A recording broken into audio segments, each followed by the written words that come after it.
We really want to make sure that there's that contrast between the negative space and then the high tension spikes. You need the exploration, you need the scavenging, you need something to say like, okay, I'm setting a certain tone and a patina here so that then we can contrast that with some stark changes. We need the intensity to strike a different chord.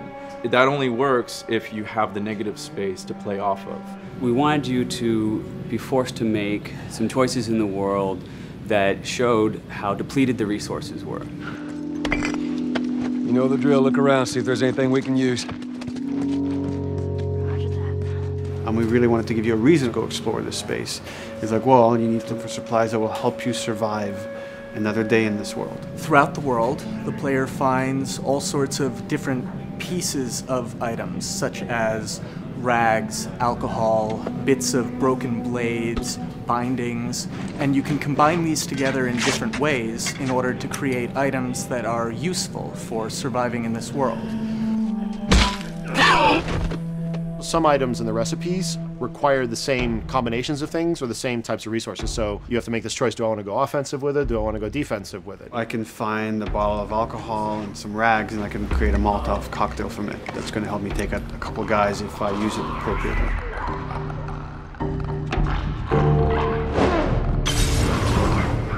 Or I could use those same ingredients and craft a medkit.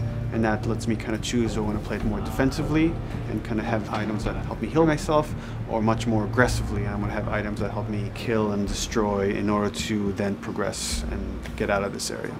Molotov and medkit are not the only ones that have these interesting overlaps. You can craft a shiv out of a binding and a blade so that you can sneak up behind somebody and take them out more quickly and more quietly, or it can be used to jimmy open locked doors. So you are expending a binding and a blade in the hopes that there's going to be something awesome on the other side of that door. Or you could craft a melee upgrade. So you might have some nails that you've picked up or a pair of scissors or something. You're going to be able to use bandages and use these things to attach them to the 2x4.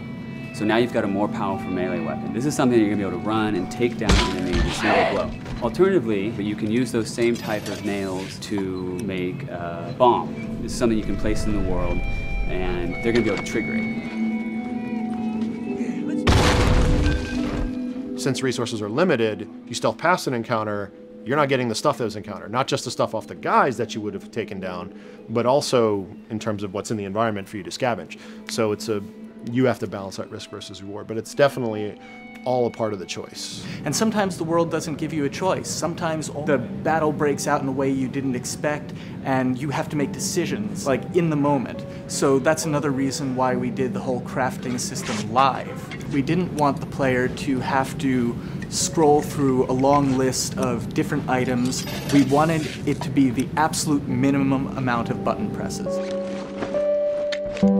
The thing that I hate about any game's UI is when it pulls you out of the game for too long. So that was a challenge to reduce it all to like that half of a screen, and you want to see Joel, you want to see like what's going on around him and be aware of what's happening so you don't have an infected run up on you and start beating on you when you're crafting shivs and stuff. So we needed to make it streamlined and fast enough that you felt like you could take just that moment and be able to craft that thing that's going to mean your survival in the next 30 seconds or your failure to survive.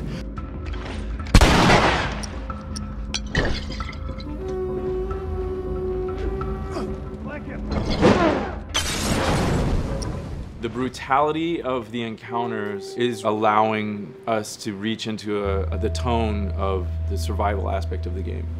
When something comes up in their way, whether it's a human or infected, then Joel and Ellie, you hear them whisper to each other and you see their animations change. Everything, their whole demeanor reacts to the scenario in front of them. And that's the same feeling we want you to have when you're holding that joystick. It's just like, oh, okay, what do I have in my inventory? How many are there?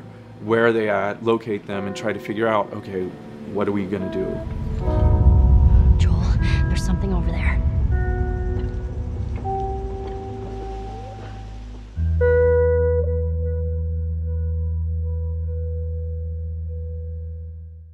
プレイステーション